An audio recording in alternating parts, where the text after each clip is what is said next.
Excellence, Monsieur le Président, le document est prêt. Merci de le recevoir des mains de Monsieur le Premier ministre.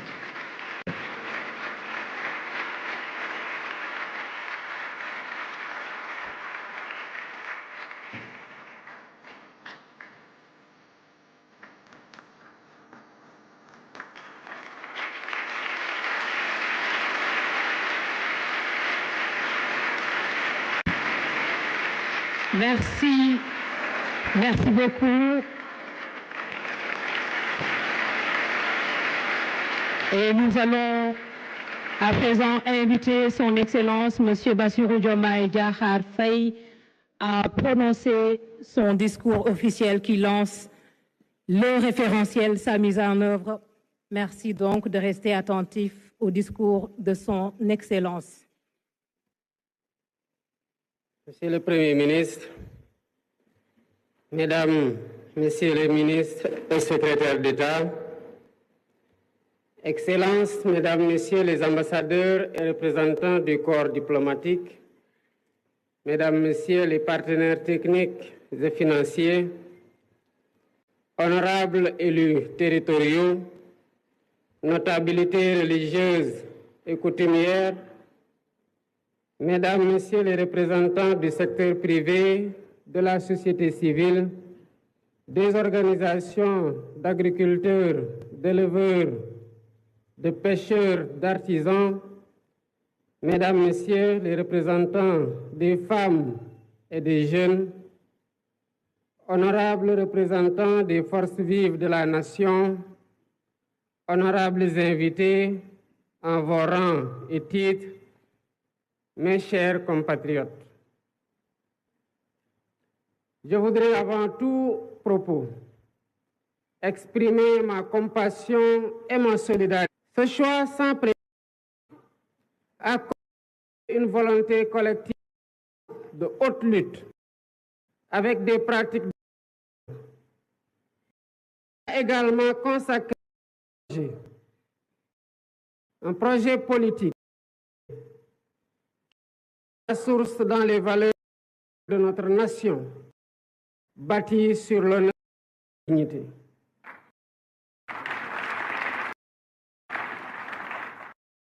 Pour rappel, lors de ma prestation le 2 avril 2024, engagé devant vous à mobiliser les d'ici et de la au projet national orienté vers un. Dans ce siège, j'ai impulsé la publique du Djoub et Djoubanti. Transcrire dans nos discours de tous les jours la cause et la volonté sacrée des Sénégalais souverains. Dans cette j'ai demandé au Premier ministre, dès le Conseil des ministres, la finalisation essentielle de la politique et sociale, ce qui s'est fait 6 mois après, il faut le souligner. Le contexte les problématiques de la des pouvoirs publics après l'alternance. Aujourd'hui, 14 2024, nous partageons avec un segment du peuple sénégalais et la communauté internationale un document stratégique les fondements d'une nouvelle ère pour notre Sénégal 2050 national de transformation révèle assurément d'un pacte social national bâtir un Sénégal prospère. Le document traduit en notre ambition de clivage et les défis et de réviser les schémas du passé qui entraînent une stagnation et une régression acceptable par une gouvernance vigoureusement et rejeté par les populations. Les populations sont amenées à changer leur sort. Avec le potentiel présenté, consolider durablement solidaire, nation résiliente, résolument ancrée dans la modernité, le progrès et le bien-être de chaque Sénégalaise et de chaque Sénégalais. Au demeurant, nous prenons date à partir d'un héritage lourd, marqué par une situation économique, budgétaire, financière et sociale extrêmement difficile et complexe, qui trouve des explications dans la mauvaise direction empruntée par notre pays dès les premières années de notre indépendance. Mesdames et messieurs, notre économie extravertie a été neutralisée par un modèle d'exploitation des matières premières sans valorisation ni transformation locale notable, laissant notre secteur privé national trop faible, une industrie en miniature et nos jeunes talents en quête d'opportunités désespérées, souvent poussés à chercher un avenir ailleurs. Ces choix généralement imposés ont non seulement limité notre potentiel de développement, mais ils ont aussi peu à peu dépossédé le pays de la maîtrise de son destin. Je ne saurais m'étendre outre mesure sur ce diagnostic inquiétant. À première vue, notre destin en main est mettre notre Sénégal sur une trajectoire d'exigence, d'espérance, de performance et de progrès. C'est tout le sens et la pertinence de la vision Sénégal 2050. Cette nouvelle stratégie nationale de développement est une réponse innovante au défi de la transformation systémique du Sénégal. Elle repose sur une vision endogène claire, cohérente, ambitieuse et assumée. Cette feuille de route pour les 25 prochaines années, qui fait l'objet aujourd'hui d'un partage et le fruit d'une réflexion collective, est déclinée en stratégie quinquennale et décennale. Elle permettra d'ajuster et d'optimiser nos actions et efforts en temps réel. Ainsi, la transformation systémique du Sénégal repose sur 4 axes stratégiques déterminants. Le premier axe consiste à asseoir une économie compétitive, créatrice d'emplois. Nous visons à bâtir une économie diversifiée et résiliente, mais aussi inclusive. Cela passe par la valorisation de nos ressources naturelles, qu'elles soient agricoles, minières, gazières, à travers une industrialisation ambitieuse. Nous intégrerons nos matières premières dans les chaînes de valeur mondiales et nous transformerons nos richesses sur place, en particulier grâce aux technologies numériques et à l'intelligence artificielle. Le développement de pôles économiques viables associés à un cadre des affaires attractif contribuera à renforcer le secteur privé national et à diversifier notre économie. Dans les tout prochains jours, une loi sur la souveraineté économique viendra consacrer cette dynamique en s'appuyant sur une stratégie de financement solide et concertée avec toutes les parties prenantes. Le deuxième axe est celui de la durabilité et de l'aménagement du territoire.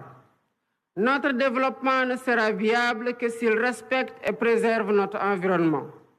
Nous avons le devoir de protéger notre biodiversité et de promouvoir l'économie circulaire pour que le Sénégal devienne un modèle en matière de gestion durable de ses ressources. En parallèle, l'aménagement équilibré de notre territoire sera assuré grâce à 6 grands corridors de développement qui désenclaveront les zones rurales et relieront les pôles de croissance. Nous veillerons à offrir à tous un accès équitable aux infrastructures essentielles, en particulier dans les régions les plus reculées. L'expansion des énergies renouvelables telles que le solaire et l'éolien jouera un rôle central dans la transition énergétique du Sénégal afin que nous puissions léguer aux générations futures un pays respectueux de son environnement et en phase avec les défis climatiques. Le troisième axe porte sur le renforcement du capital humain et sur l'équité sociale. L'investissement dans l'éducation, la formation et l'innovation sera au cœur de cette transformation. Nous mettrons en place une politique éducative de qualité pour tous, ainsi que des réformes visant à offrir à chaque Sénégalaise et à chaque Sénégalais des opportunités égales, quel que soit son lieu de résidence. La réforme foncière permettra une répartition des terres, tandis que le système de santé sera modernisé pour garantir à tous un accès équitable à des soins de qualité, en particulier dans les zones rurales. En outre, un système national d'assurance maladie sera instauré pour protéger chaque citoyen des aléas économiques et sociaux, réduisant ainsi les inégalités.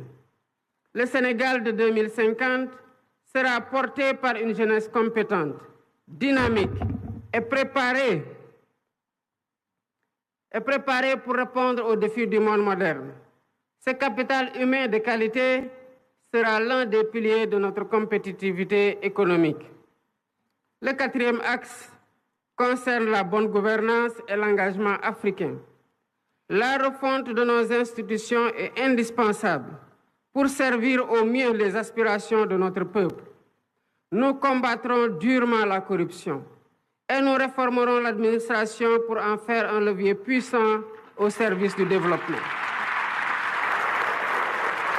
Ce processus de gouvernance renforcée garantira une gestion rigoureuse de nos ressources, assurant que chaque action entreprise contribue à l'atteinte de nos objectifs collectifs. Notre engagement panafricain sera également réaffirmé avec un renforcement de la coopération avec nos pays frères. Convaincus que l'avenir de notre continent repose sur l'intégration régionale et la solidarité, pas des clivages politiques, qui appellent l'engagement de chaque Sénégalaise et de chaque Sénégalais. D'où mon attachement particulier à son appropriation, à son enrichissement et à sa vulgarisation par une communication adaptée auprès de toutes les forces vives de la nation. L'agenda 2050 s'adresse autant aux Sénégalais d'aujourd'hui qu'aux générations futures.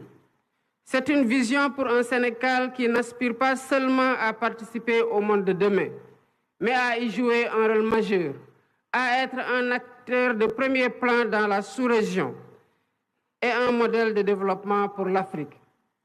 Je voudrais, à cet instant précis, adresser mes chaleureuses félicitations au Premier ministre Ousmane Sonko.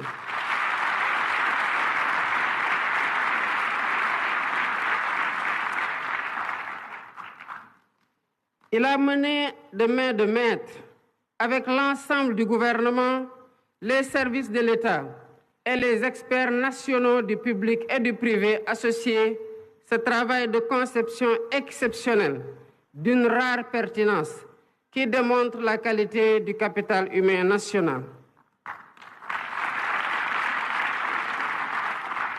Mes chers compatriotes, notre volonté ne pourra être complète que si nous avons les moyens de notre autonomie économique, monétaire, énergétique, alimentaire, mais aussi sociale et culturelle. Le chemin que nous empruntons est exigeant, mais il est le seul à même de garantir notre succès durable.